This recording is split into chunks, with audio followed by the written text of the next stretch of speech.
Bien, il nous reste un peu près une heure de débat. Alors, le grand ordonnateur vous propose le chaos. Euh, Parce que, en fait, bon, on a déjà divisé les choses par atelier. On va peut-être pas reprendre ce découpage, qui de toute façon est toujours un peu artificiel. Et donc, on va peut-être simplement faire circuler la parole pour tous ceux qui ont envie de revenir sur ce qui s'est dit.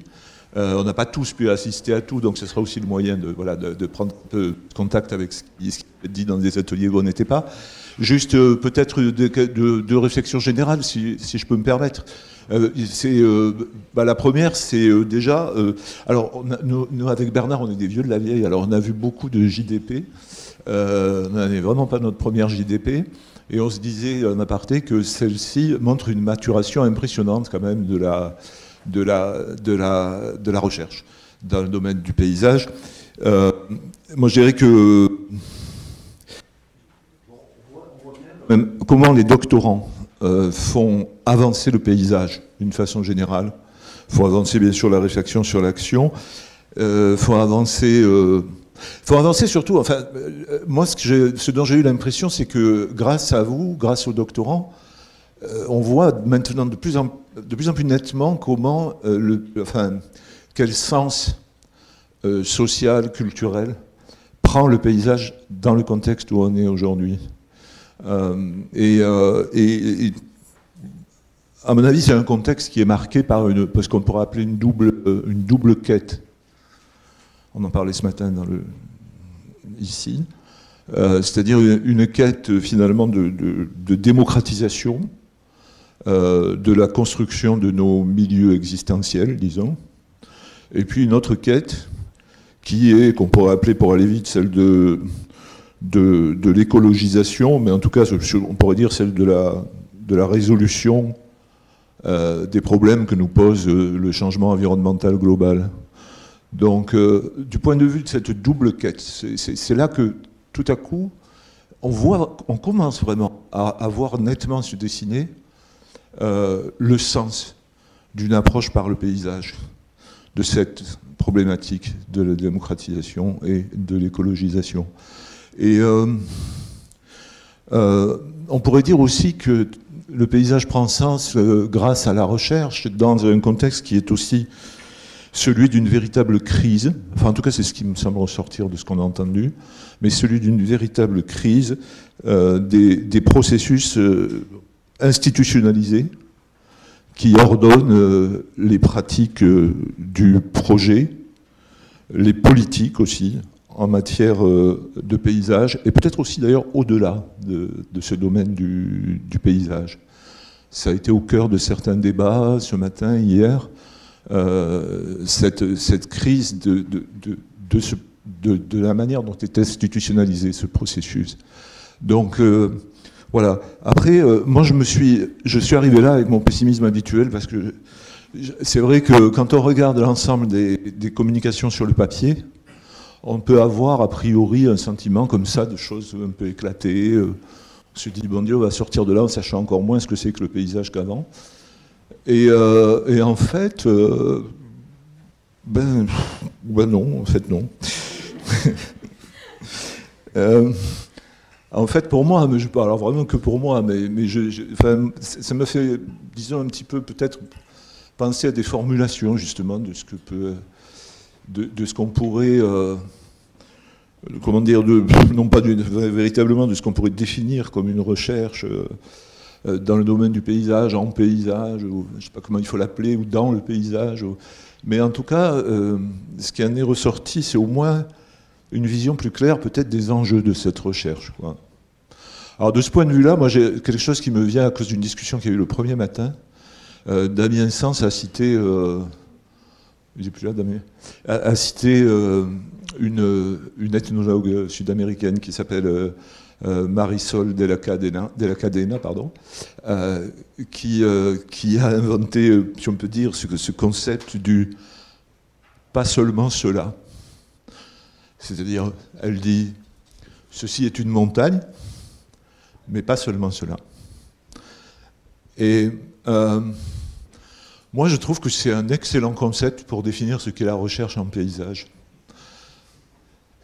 En fait, on s'intéresse au pas seulement cela des choses.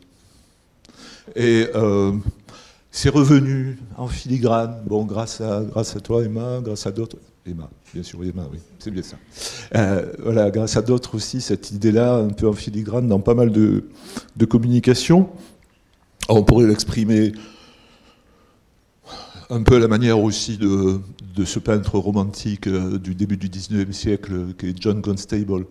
Il disait ceci n'est pas une maison, mais un matin d'été où il y a une maison. Ou encore en disant, en référence à ce qui a été montré ce matin par Chris Pividorier, qui a mis en vedette le talent d'acteur de Benjamin Chambellan. Voici de simples chicorées qui bleuissent le bord d'un chemin, mais elles ne sont pas seulement cela. Elles sont aussi le résultat et la trace sensible de relations sociales et écologiques. Ou encore, en employant un vocabulaire plus savant, ceci est naturel, mais pas seulement cela. Car cela est un élément hybride appartenant à un complexe socio-écologique dont le décryptage nous échappe en grande partie. On ne sait pas très bien faire pour décrypter un complexe socio-écologique. Et parce que cela, justement, suppose d'utiliser des briques cognitives qui n'ont pas été fabriquées dans les mêmes usines. Celles qui viennent des sciences humaines et sociales, celles qui viennent des sciences écologiques, etc. Et il me semble que la mise à jour de ce pas seulement cela, on pourrait le considérer peut-être comme le contour par lequel on pourrait délimiter, mais en pointillé, sans le clore, le domaine de la recherche en paysage. Autrement dit, cette recherche en paysage, finalement, c'est ce qui amènerait le trouble en pleine lumière. Pour reprendre un concept cher à justement Donna Haraway, qui vient de citer Amandine, et peut-être le doute aussi, en pleine lumière.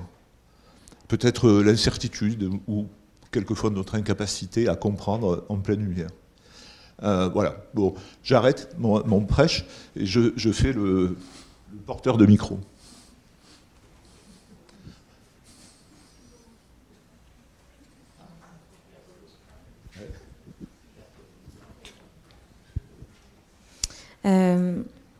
Bon, un merci général parce que je trouve que ces journées ont été extrêmement riches en réflexion et aussi, je dois dire, se sont menées dans une grande bienveillance et quand on est jeune chercheur, eh ben, c'est très agréable. Non, c'est plus une réflexion parce que j'ai trouvé Anna, la question du glossaire du paysage était une très belle question. Et en fait, ça m'est apparu comme une évidence avec le film de Chris. Est-ce qu'il est là, Chris ? Il est parti ? Ah, bon, il est parti.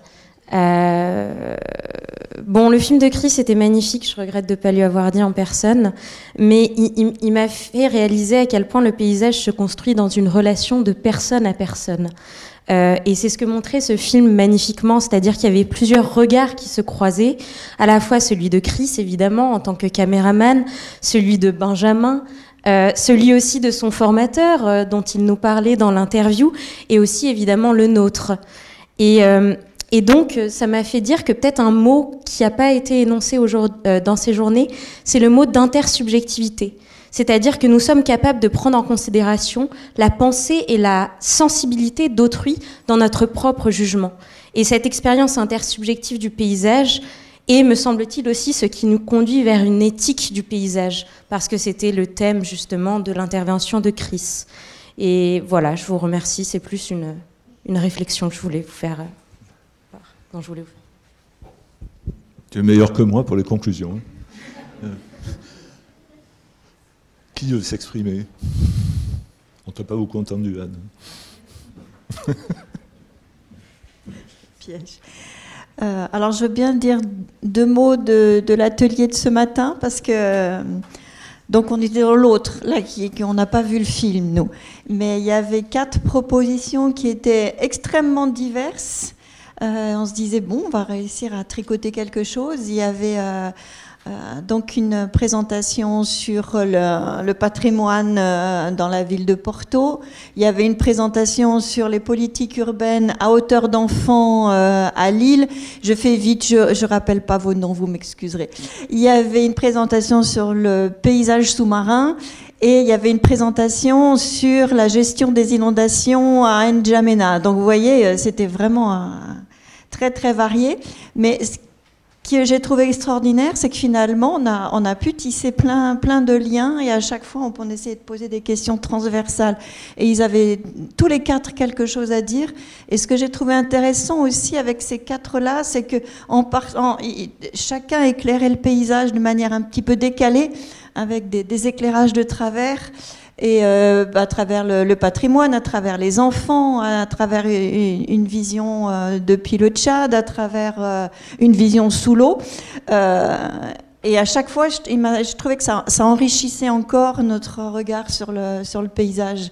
On ne l'a pas explosé, on l'a simplement regardé à chaque fois différemment et enrichi. Voilà.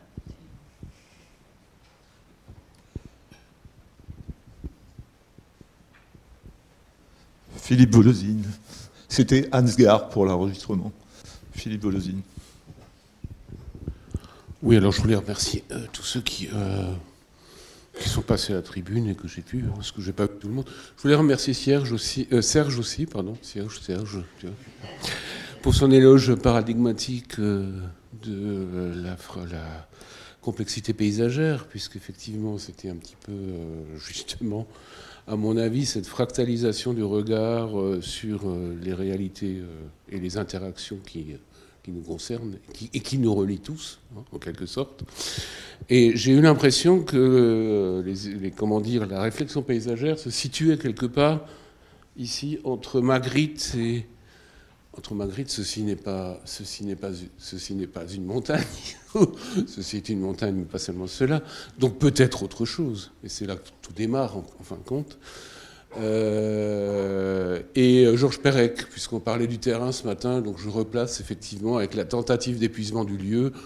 Je pense qu'il y a une espèce d'essence, pas une espèce d'espace, une espèce d'essence paysagère qui se lie entre les lignes lorsqu'on lit ou l'on relit Perec. Voilà. Bon, c'était juste une petite remarque liminaire comme ça. Il faut savoir que Philippe ne fait jamais une intervention sans prononcer le mot fractalisation.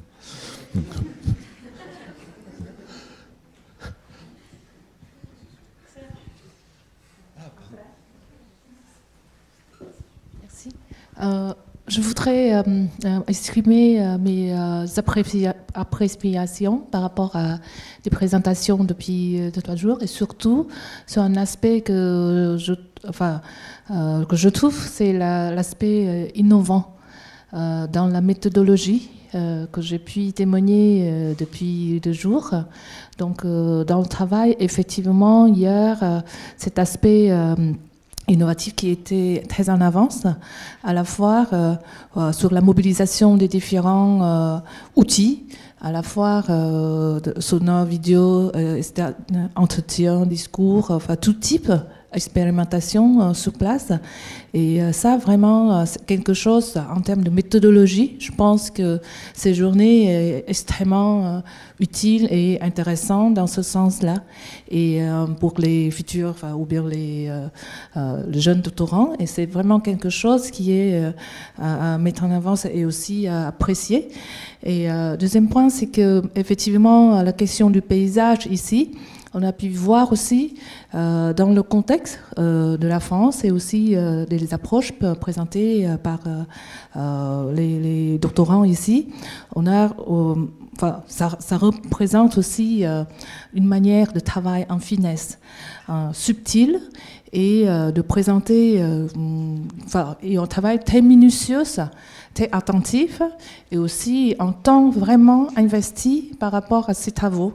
Et ça, c'est quelque chose que je trouve dans la qualité de ces travaux et que je voudrais remercier tous les organisateurs, ainsi les doctorants et les présentateurs. Merci.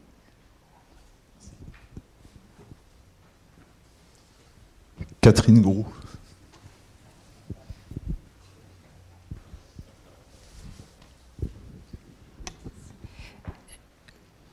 Il y a aussi des vieilles de la vieille.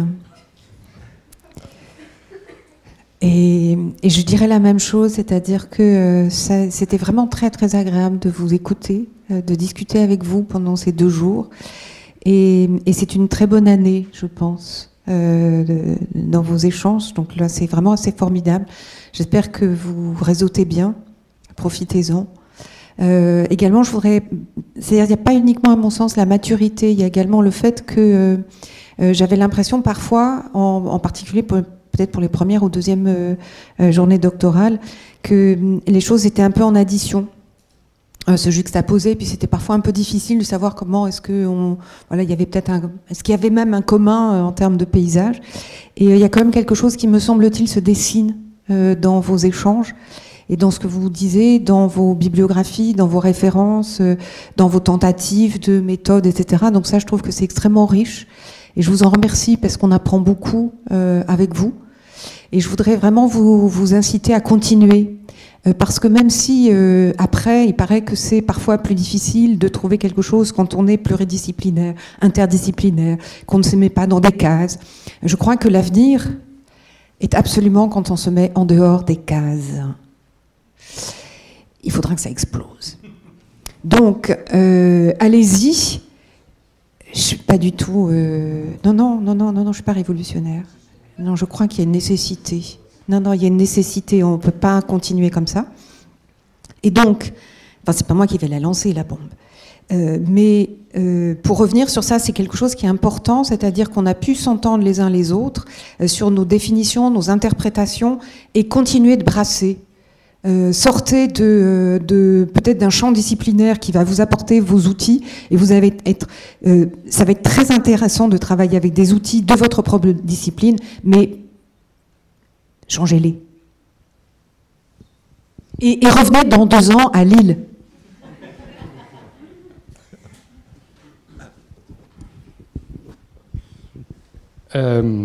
Bon, alors, même constat de l'intérêt, de la maturité de beaucoup de travaux, et pour embrayer, appel à garder cette curiosité, cette ouverture, à les piocher. Moi, j'adore les hybridations et j'ai jamais respecté les frontières disciplinaires. Bon, on assume, quoi. Voilà. Et c'est pour ça qu'on est là, effectivement, c'est bien pour ça qu'on est là.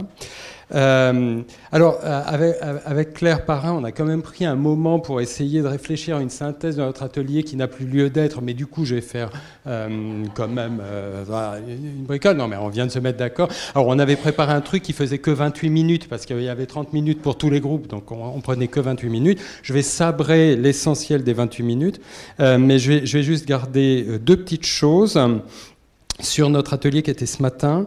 Parce que c'est Magritte m'y fait penser le ceci n'est pas. C'est-à-dire que nous, on était dans un atelier où on demandait de réfléchir, de voir comment le travail sur le paysage permettait de penser autrement la ville. Et du coup, on a eu des moments où il nous semblait que on regardait ces espaces ouverts ou de nature comme étant une espèce de réflexion en creux sur la ville, où on entrait effectivement par un autre biais, mais qui était en creux, mais aussi ce creux est l'espace des possibles, c'est-à-dire où justement il y a encore beaucoup d'ouverture, et en ça c'était particulièrement intéressant. Et une dernière remarque qui est peut-être un petit peu un regret. Alors nous on avait en plus, mais c'est vrai aussi dans d'autres ateliers auxquels j'ai pu assister, on avait des postures qui étaient d'une certaine manière des postures d'observation ou sur un pur registre analytique, et parfois des postures qui étaient aussi proactives ou d'intervention ou d'affirmation de projets, ou en tout cas dans lequel le mode projet était activé. Et il nous a semblé que parfois on avait des transitions comme ça entre ces phases d'analyse et ces formes de projection sur l'avenir qui nous paraissaient passer un peu brutalement de l'un, le constat, à l'autre, un avenir qui était affirmé. Et pour reprendre des éléments qui ont été évoqués là au début de la séance, il nous semble qu'il faut être assez vigilant à garder le souci justement d'une ouverture, et du coup l'objet central du paysage nous paraissait être justement le milieu en devenir. Mais alors on l'emprunte à Deleuze. Voilà, c'est Claire qui l'introduit, c'est-à-dire de garder cette ouverture à quelque chose qui peut advenir, mais qu'on ne va pas chercher à cadrer. Je pense que voilà, c'est un défaut dans lequel il ne faudrait pas tomber. Voilà.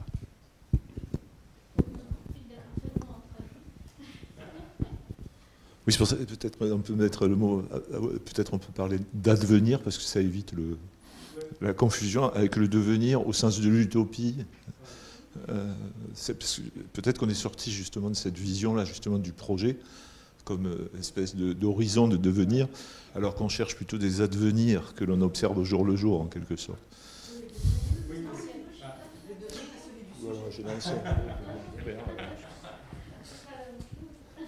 Ok, bon, d'accord, c'est pas la même chose. Le devenir au présent, ouais, moi j'appelle ça l'advenir, mais c'est la même idée.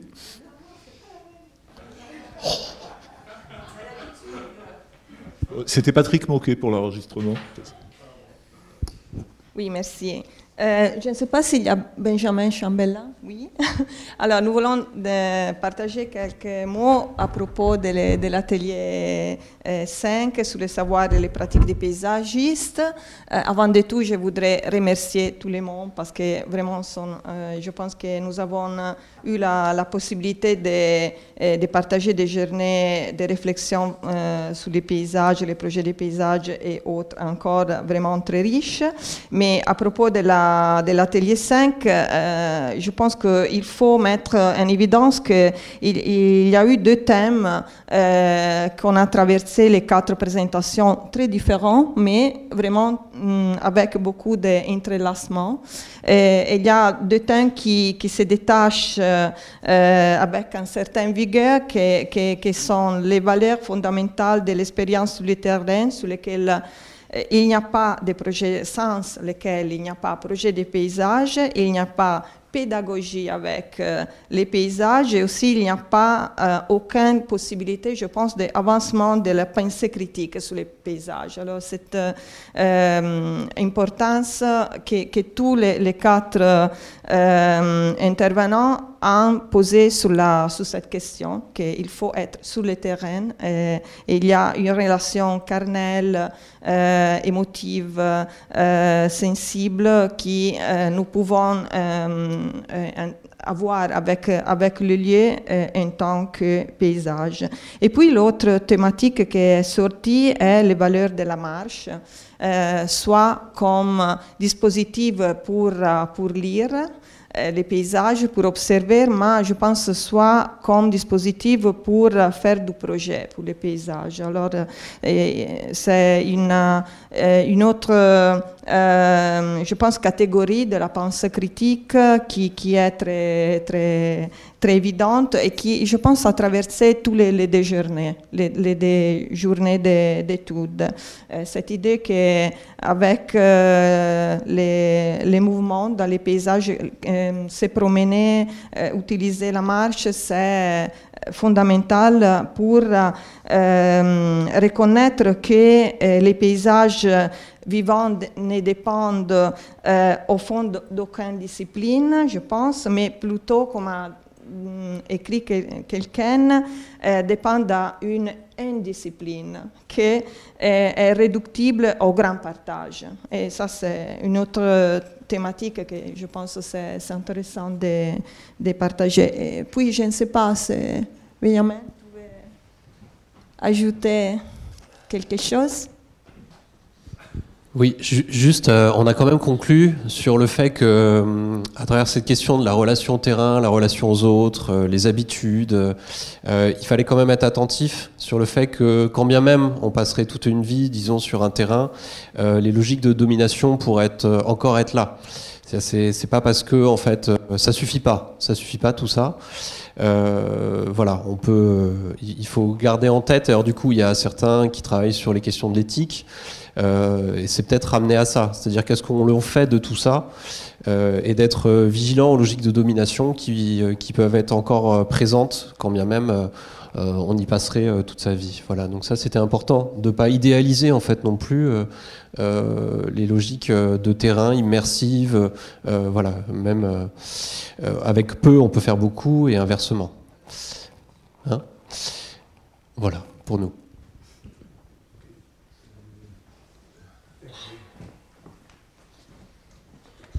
Si.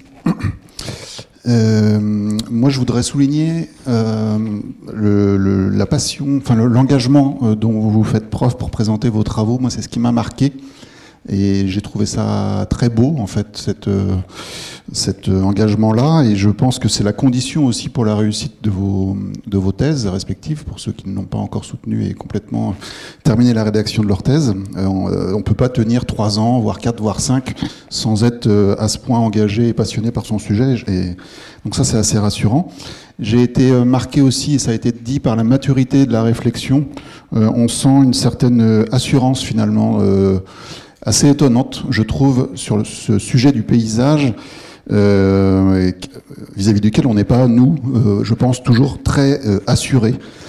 J'ai été marqué, à l'inverse, par le pessimisme, d'une certaine manière, de Bernard, en introduction, qui disait à quel point cette entrée paysagère était aujourd'hui mise à mal, etc. Voilà, en difficulté dans les politiques publiques, etc. Là, je trouve que ce à quoi on a assisté est plutôt rassurant par rapport à ça. Ce pessimiste, on l'a aussi au quotidien dans nos écoles. Je n'évoque rien de particulier, mais c'est quand même difficile au quotidien pour les enseignants-chercheurs des écoles du paysage de faire valoir cet enseignement du paysage, de maintenir à flot ces formations. On est obligé de se battre, etc. Donc cet engagement dont vous faites preuve est rassurant aussi, ça nous aide, je pense. Pour autant, même si vous êtes assuré visiblement vis-à-vis de cette approche paysagère, il faut garder aussi une distance critique vis-à-vis de cette entrée paysagère. Et nous, on a conclu notre atelier sur une discussion autour de ça, justement. Vous êtes dans les doctorales du paysage, donc on croit fermement à cette entrée paysagère, mais pour autant, il faut continuer, je pense, à en douter. Donc ça peut paraître paradoxal, mais je pense que c'est la condition aussi pour bien défendre le paysage, c'est de ne pas oublier à quel point c'est une entrée qui peut être mal comprise, rejetée, etc. Alors ça transparaît dans un certain nombre de présentations, mais voilà, garder ce recul, cette vision critique pour bien défendre en retour le paysage et la recherche en paysage. Voilà, c'était le doute méthodique, revu et corrigé par Hervé Dabodo. Je voudrais juste vous partager une petite réflexion que j'ai eue, quelque chose qui m'a semblé commun à toutes les interventions que j'ai pu entendre aujourd'hui, en rebondissant sur ce que Patrick Moquet a dit. Il a parlé d'un milieu en devenir, et donc vous avez rebondi sur la notion de milieu, de devenir, mais je crois qu'il y a le mot de milieu aussi qui était intéressant. Et moi, ça a résonné avec un poème que j'ai lu hier soir, qui n'avait rien à voir a priori avec le paysage, mais où il y avait cette proposition de penser par le milieu. Et voilà, je me suis dit que ce dont on a parlé aujourd'hui, c'était beaucoup ça, plutôt que d'une pensée, mais peut-être plutôt de pratique qui consiste à penser par le milieu, pas par le milieu, par le centre. C'est-à-dire, il ne s'agit pas de partir d'un objet ou d'un point de vue, mais le milieu plus au sens des écologues, comme un ensemble d'interrelations. Voilà, je ne sais pas si ça... Merci. Maïté Manzou.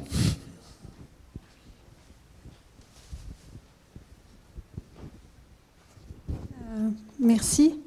Alors, donc moi j'ai coordonné un atelier avec Cyril Marlin qui s'excuse parce qu'il devait partir un petit peu plus tôt. Et alors, je voulais juste... Alors, l'atelier s'appelait que je dise exactement le terme de l'atelier. Agriculture et projet de paysage. Voilà. Alors, premièrement, moi, je voulais dire aux collègues, je les remercie de m'avoir invité à ces journées. C'est toujours très riche. Et chaque fois que je viens, je me dis, waouh, qu'est-ce que je vais faire dans un truc de paysage? Je ne travaille pas sur le projet, je ne travaille pas sur le paysage. Bon, mais j'y vais quand même parce que les collègues sont sympas et que voilà, ça me fait plaisir de participer à ce dans quoi ils sont engagés. Et puis qu'on se connaît depuis un certain temps. Et évidemment, m'a collé le côté agricole parce que c'est un peu la compétence que j'ai aujourd'hui, de parler d'un petit peu d'agriculture.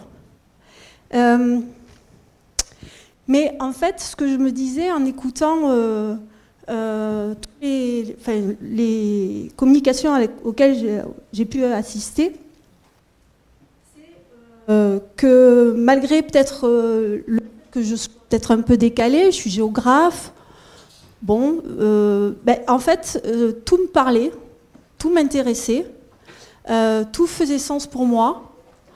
En tout cas, j'ai écouté et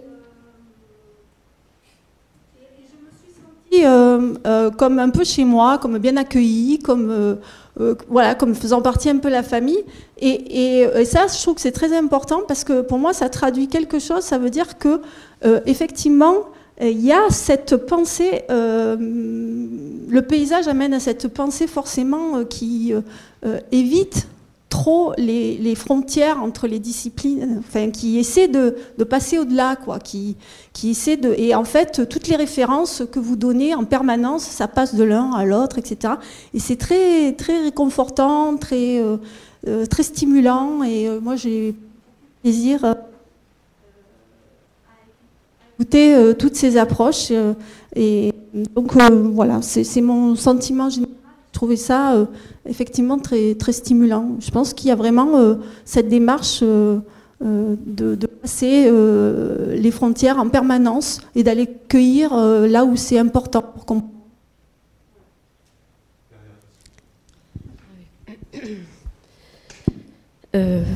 En continuité, c'est vrai que moi je me suis régalée. C'est la première fois que je participe à la doctorale du paysage et c'est un moment de bonheur et de bienveillance. Donc ça, merci beaucoup. J'avais simplement une question, c'est que cette réunion, elle a lieu aussi pour les 30 ans de la loi paysage. 93, on a parlé, enfin les institutions, l'État et l'Europe parlent de paysage, en ont parlé et en parlent de moins en moins. Et je trouve que le paysage tend à disparaître totalement du viseur des institutions. Et c'est vraiment dangereux et dommage. Ma question, c'est est-ce que la recherche en termes de paysage peut être porteur d'un message, plus que d'un message d'ailleurs, de proposition, pour que le paysage réapparaisse dans le curseur de ces institutions? Donc rendez-vous à Lille, effectivement, dans 2 ans, pour une proposition, voilà, ou des propositions.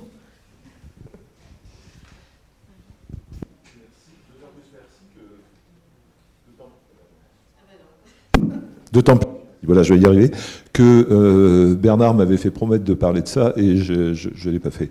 Mais c'est tout à fait ce qu'on ressent, cette espèce de, non pas de mort, hein, pas du tout, mais un petit peu de disparition institutionnelle du paysage. On en parlait à table hier, mais c'est vrai que quand dans les années 90, en tant que prof dans une école du paysage, on a été consulté tout le temps par les ministères de l'environnement à l'époque, de la culture, etc. Aujourd'hui, ce pont qu'il y a avec les grands acteurs des politiques publiques, etc., a été complètement détruit. Tout le monde s'en fiche de nous, en fait. Ouais. Comment ? Ouais, l'archi, c'est pareil, il n'y a pas que nous. Mais non, mais c'est une fracture qui est générale, enfin, qui concerne beaucoup de domaines. Mais c'est vrai que on voit bien comment la recherche produit vraiment du sens autour de ces questions de paysage, comment elle produit aussi une critique de l'action, etc. Mais le pont ne se fait pas avec... D'ailleurs, ils ne sont pas là. Hein. Ils ne sont pas venus. Si la recherche produit une critique de l'action, pourquoi voulez-vous que les politiques soient là? Ah oui. Si vous permettez, je voudrais donner la parole à quelqu'un qui s'y attend pas du tout. C'est Isabelle Auricoste.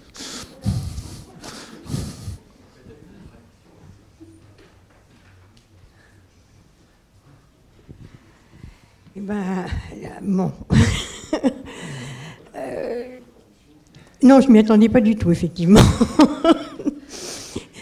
Écoutez, bon, je voudrais d'abord commencer par vous remercier tous de ce que j'ai entendu.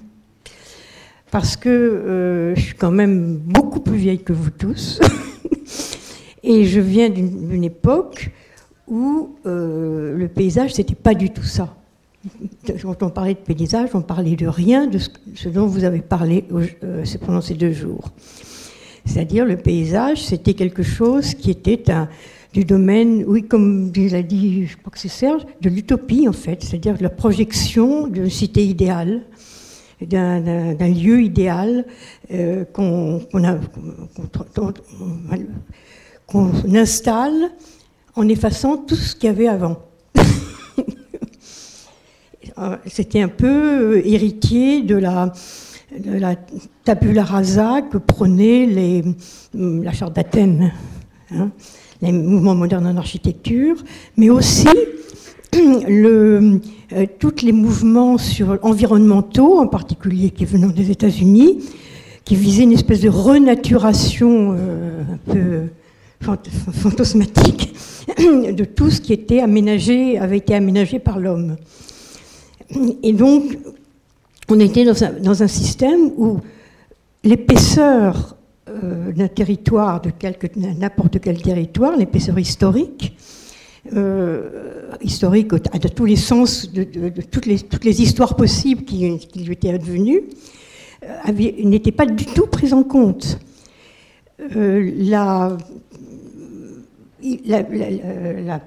Comment dire,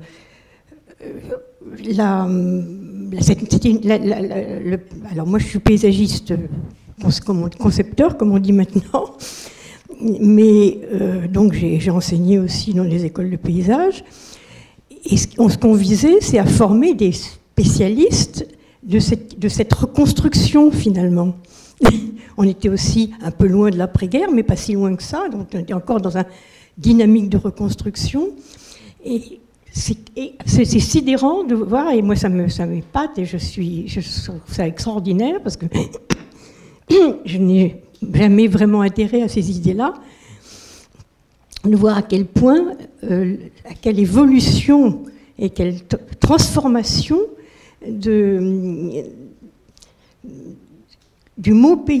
même du mot paysage finalement, du terme paysage est advenu, est en train d'advenir et en train de correspondre beaucoup mieux à ce qu'est réellement le paysage, qui est au fond, n'importe quel paysage, c'est un tissage d'interrelations, ce n'est que ça. Et c'est aussi un lieu qui est porteur de tout un héritage. C'est aussi un lieu qui peut évoluer, se projeter dans l'avenir.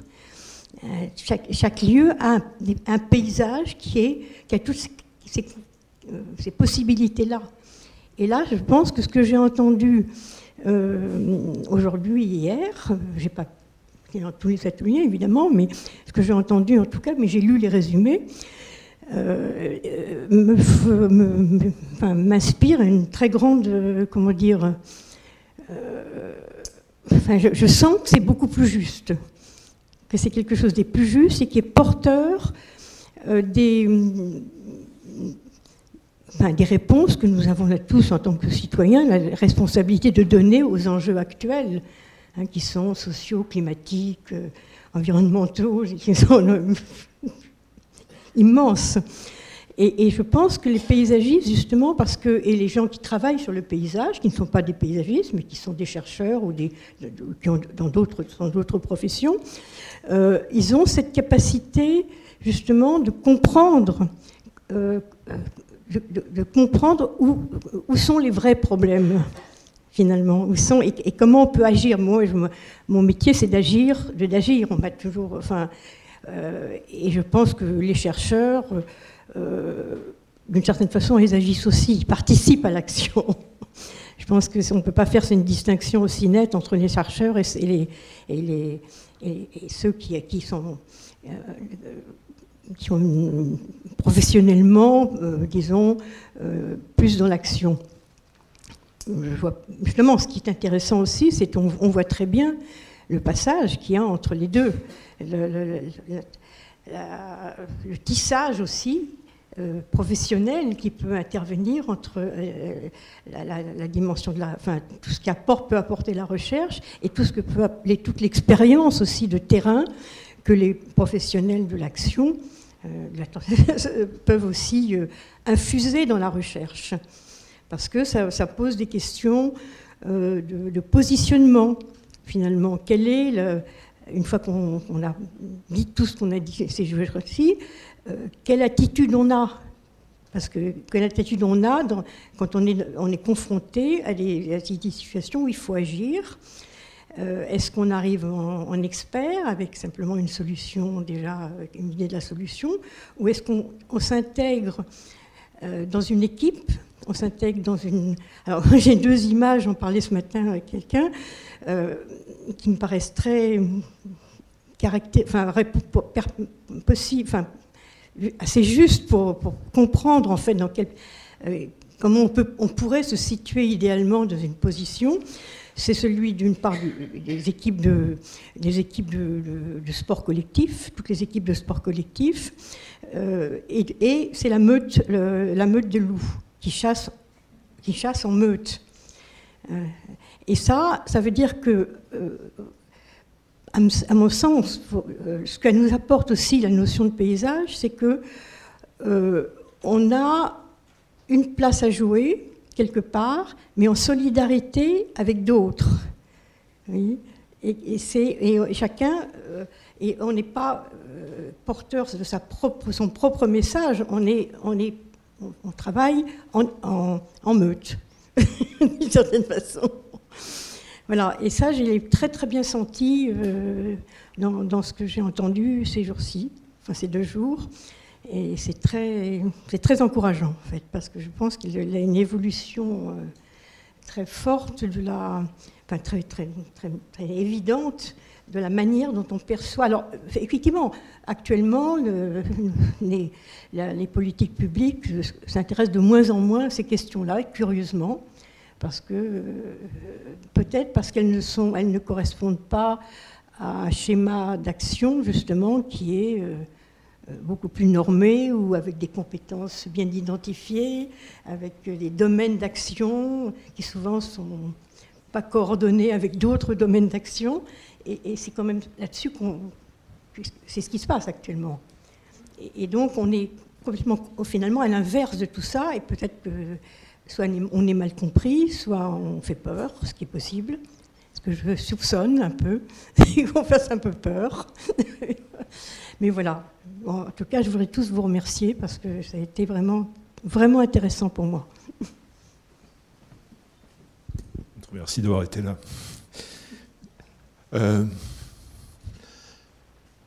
Eh bien, vous êtes plus épuisé qu'un lieu de Pérec. Pardon ? Ah.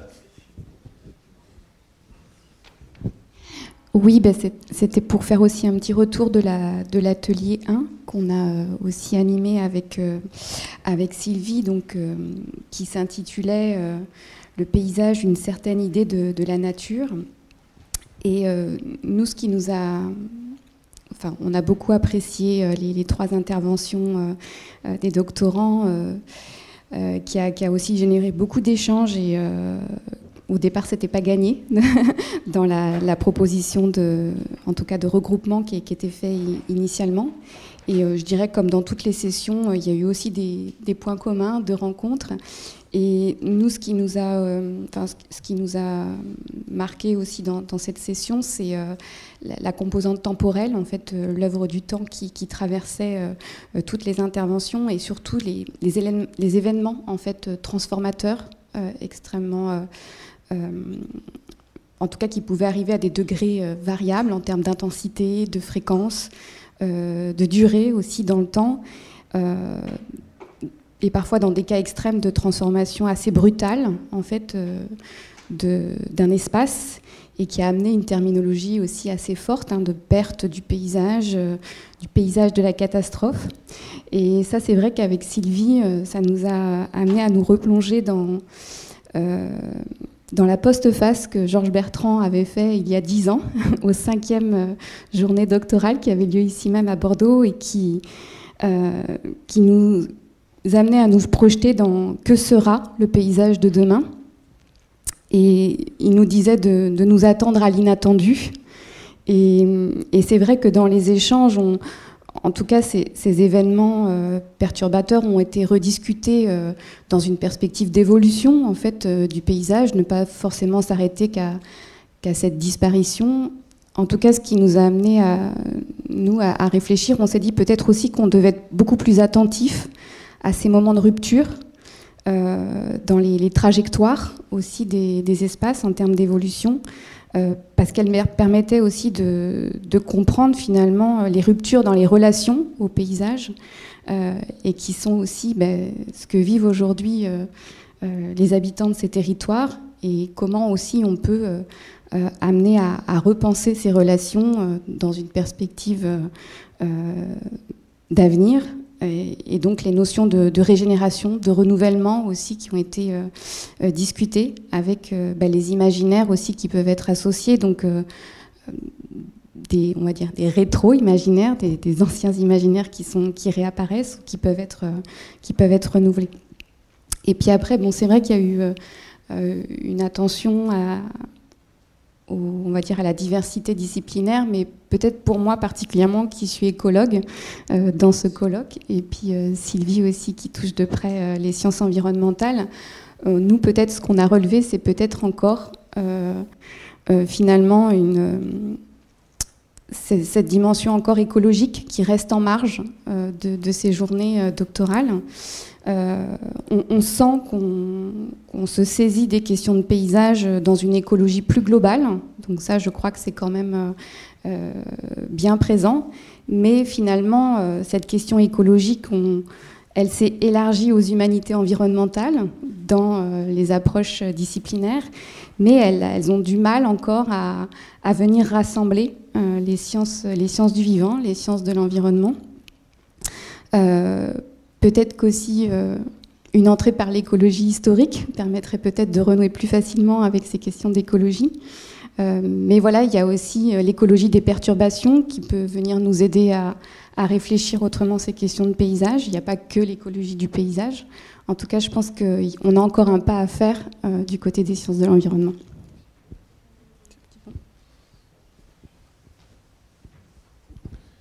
Oui, là il y a vraiment tout un champ qui a été finalement effectivement assez peu soulevé et assez peu fréquenté par ces 2 journées, mais qui peut-être ça vaudrait peut-être la peine de centrer un appel à proposition la prochaine fois sur ces questions-là, parce que ce que tu viens de dire à l'instant, on pose de façon relativement abstraite la question de la prise en charge de la dimension écologique par l'approche paysagère. Et il faudrait la poser effectivement, c'était tes derniers mots, mais à propos, non pas de l'écologie en général, mais des écologies multiples, et notamment l'écologie dite stochastique, parfois l'écologie des perturbations, qui est une voie, un lien, vraiment, je pense, qui peut être très fort avec des approches du paysage qui sont plus inspirées, qui proviennent plus, disons, du domaine des humanités, comme on dit maintenant. Mais ça, c'est vrai qu'il y a un enjeu à réfléchir là-dessus qui est particulièrement fort. Moi, si j'avais une idée pour les prochaines JDP, ça serait quand même d'essayer de créer ce dialogue avec aussi des doctorants en écologie qui peuvent aborder les choses sous cet angle aussi du paysage, mais pas forcément à travers l'écologie du paysage, qui peut peut-être plutôt un obstacle qu'autre chose d'ailleurs, mais à travers des écologies du type stochastique. Yes.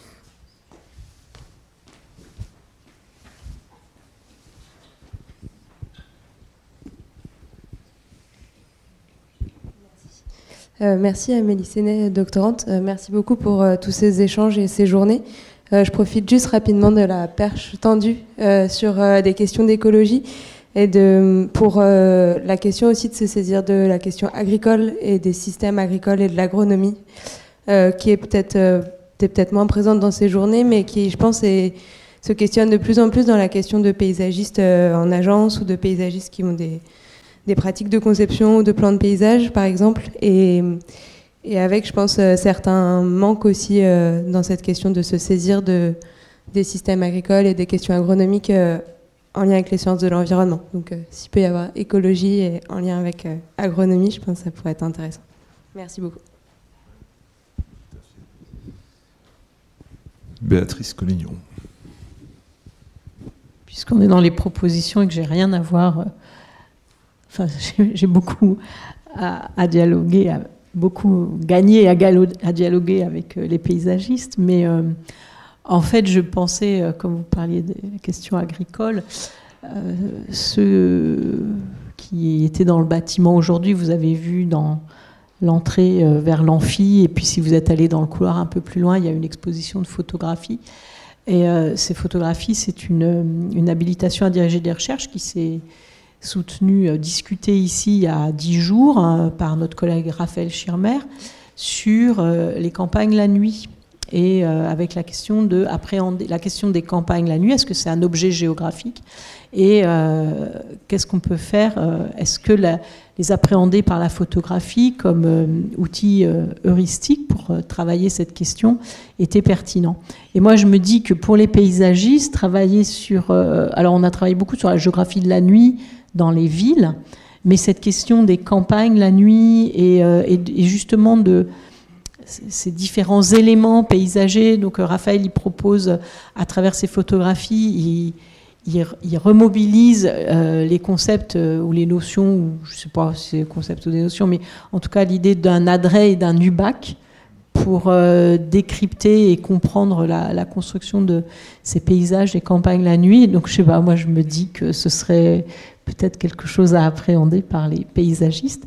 Et par ailleurs, tant que j'ai le micro, je voulais vous dire que ce que je trouve intéressant dans vos rencontres, c'est que dans ma discipline en géographie et dans d'autres disciplines, ce que je vois passer, c'est des doctorales, mais qui sont toujours au même endroit. Et au fond, chacun, dans sa petite école doctorale, fait ses doctorales. Et puis c'est une façon de mettre en avant son lieu, son chez-soi, dans la concurrence entre les différentes universités, etc. Et l'idée, comme ça nos doctorants, chaque promo doit faire sa petite doctorale. Et du coup, il n'y a jamais personne, parce qu'évidemment, chacun fait sa doctorale chez soi, et puis personne ne va aux autres.